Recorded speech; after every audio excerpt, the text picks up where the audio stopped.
Bago tayo matipon dito kaninang umaga, meron pa po kaming nabasa at narinig. Nako, ito na, banat. Ito na.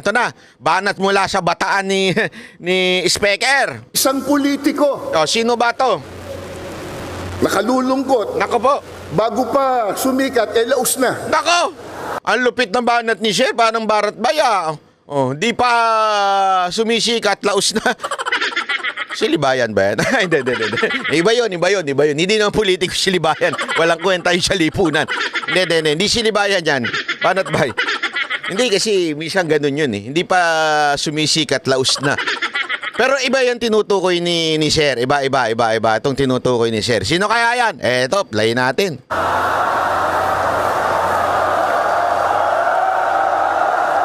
Nang makita po ang milyong ito, milyong-milyon, na dami ng tao, abay sinabi niya kanina, kahit marami yan, minurya pa rin sila. Ay!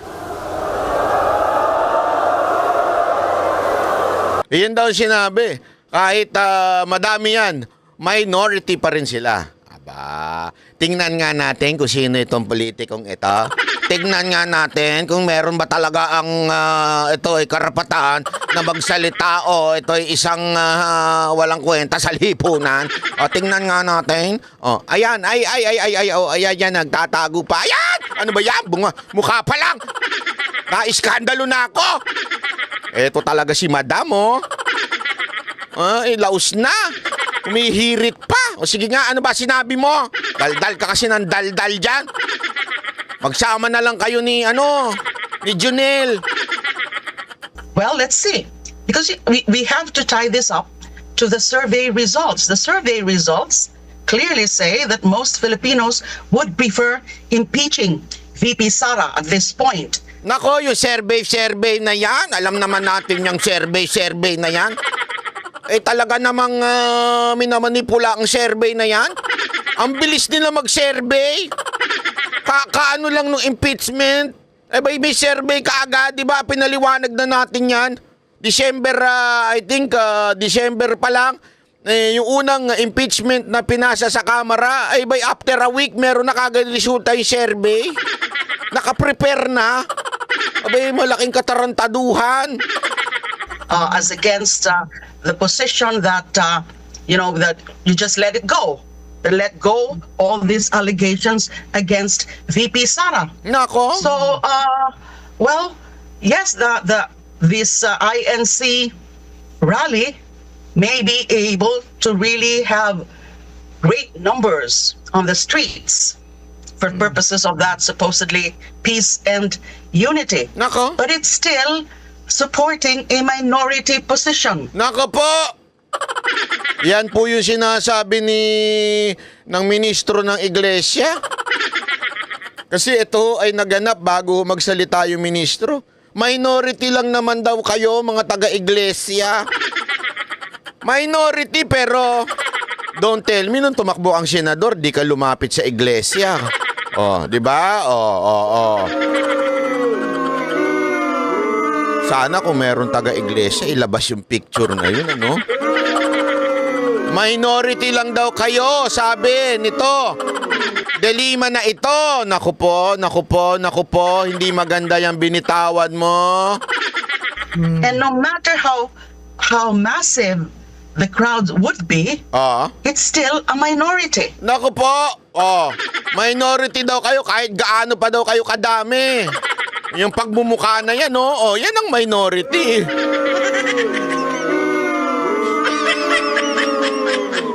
Madam, medyo lumayo-layo kayo sa akin. Parang... Ay, nako. A minority position is a minority. So, a minority position is a minority. Talagang nilait-lait kayo. Minority lang kayo. Yan ang sinasabi ng dilema na yan sa INC. Wala kayo. Wala kayong bilang.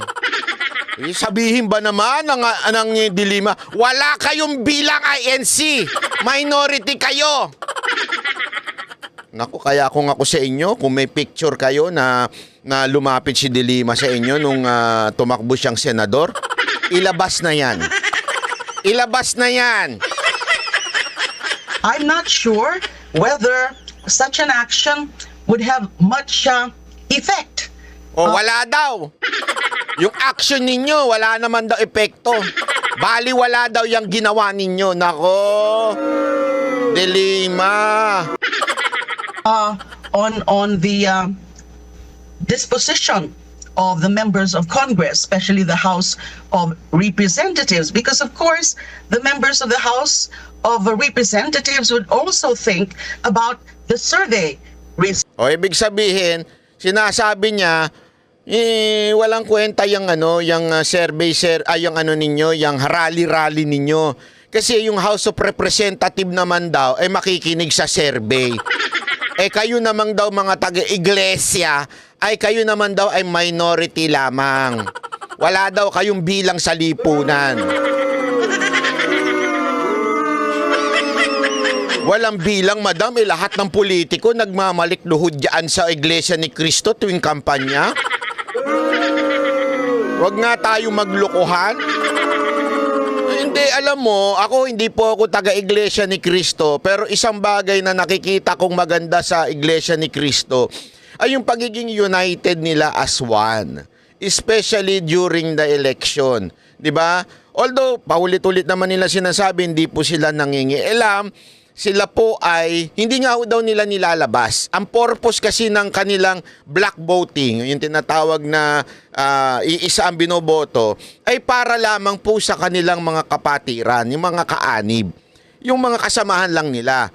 Ibig sabihin, hindi sila nag-i-endorso ng sino mang politiko. Kasi nilalabas nga nila yun gabi before the election. Para hindi malalaman ng ibang tao kung sino yung gusto nilang tumakbong manalong senador o kaya gusto nilang maging presidente, hindi nila inilalabas sa labas ng kanilang iglesia. So basically, tama yung sinasabi nila, they are not endorsing anyone sa public.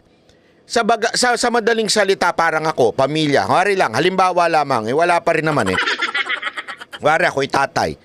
Doon lang sa anak ko. Yung anak ko, ginagabayan ko. Anak, ito iboboto natin ha. Kasi syempre, yung mga anak, humihingi ng guidance yan sa kanilang magulang. Ito ang boboto natin kasi ganito ganito. Kaya ito boboto natin, 'di ba? Parang ganoon sa kanila. Yung pamilya nila, yung kanilang kaanib, ito boboto natin kasi ito yan, ganito yan, Results.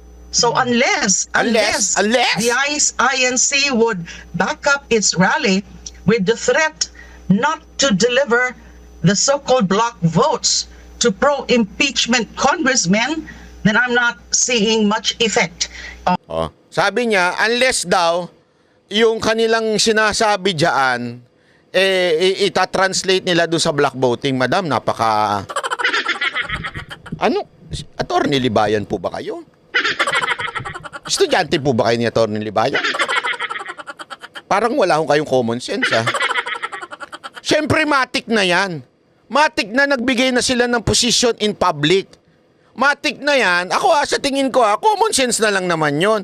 Kung sino man na magtulak ng impeachment, sa tingin ko, hindi nakakargahin ng iglesia yun. Ayaw nga nila yun, Ayaw nga nila ng gulo. Gusto nila kapayapaan. Tapos may manggugulo, sa tingin mo, susuportahan pa nila. Ano ba namang common sense yan, madam?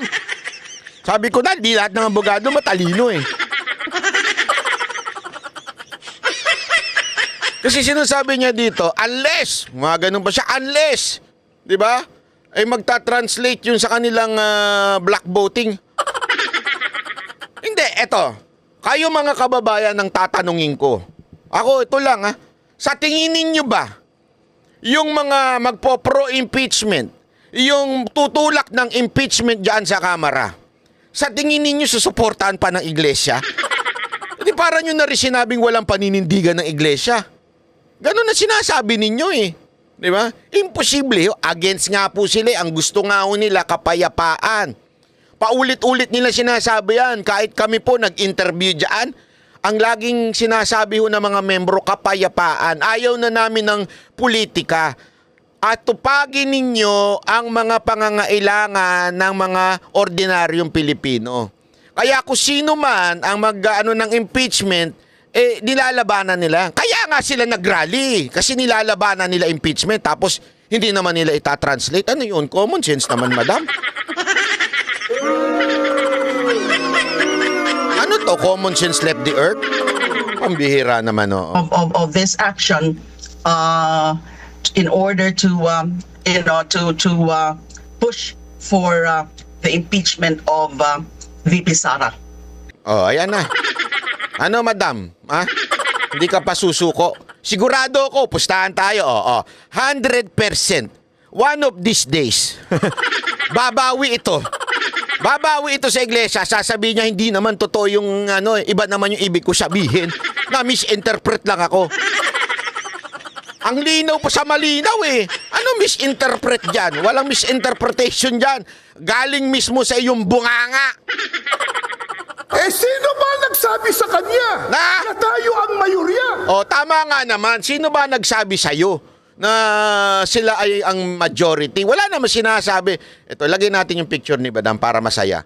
O, habang nagsasalita si Sir, lagay natin tong picture niya sa baba. O, ayan. Sino ba nagsabi sa'yo?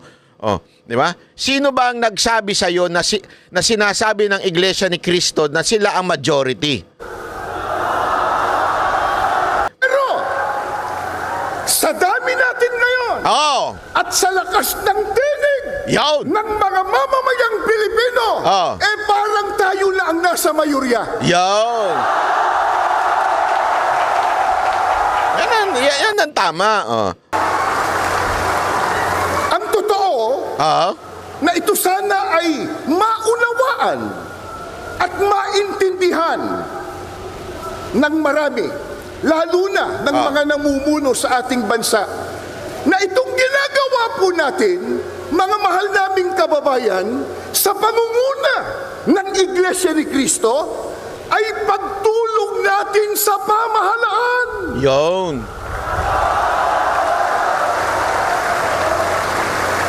Tumutulong tayo sa kanila. Grabe yan, dami. Grabe.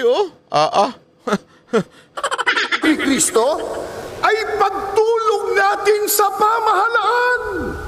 Ayan bakit pagtulong sa pamahalaan?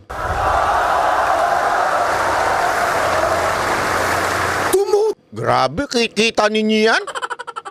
Grabe, Tulong tayo sa kanila na kanilang makita, na kanilang madama ang tunay na damdamin ng taong bayan na naglukluk sa kanila. Yan, ang ganda nun, sir. Maganda yun sinabi nyo, sir. Panalo yun. Tama yun eh. This is the purpose. Diba? Kaya tayo meron sa konstitusyon na protektado ang ating freedom of expression para humadinig nila. Kasi nagbibingi-bingihan na itong gobyernong to, lalo na yung speaker natin. Akala niya tuwan-tuwa pa rin sa kanila ang taong bayan. Pati si Marbil, isama nyo na dyan. Akala niya, tagumpay yung kanyang laban sa peace and order. Alam mo, isa yan sa problema ng Pilipinas ngayon, peace and order. PNP Chief Marbil. Tila natutulog kayo sa kangkungan. Anong nangyayari? Bakit kaliwat kanan ng krimen? Dahil yan sa bloodless ninyo na sinasabi nyo. Laban sa war on drugs, yung bloodless war on drugs. Bloodless doon sa mga adik, drogista, mga pusher. Pero doon sa mga inosente, abay kaliwat kanan ang dugong makikita ninyo. Diba ho? Sana magising na ho ang gobyerno na ito. Yan lang naman po. Ako, nakikiisa ako. Sabi ko nga sa inyo, paulit-ulit ko sinasabi yan. Ayoko po ng madugong rebellion. Hindi ko gusto yan. Ayoko ng rebellion. Ever. Pero dapat magising po ang mga nasa gobyerno. Sa mga naunang nagsalita at maging sa mga video presentation, ay ipinakita na po kung gaano katindi at karami ang problemang dinaranas ng ating bansang Pilipinas, na yan po ang dapat na unahin, Yon. na asikasuhin, Yon. at bigyan ng solusyon Yon. ng mga naluklok sa tungkulin o namumuno sa ating bansa. Yon. Yun ang dapat pagtuunan ng pansin.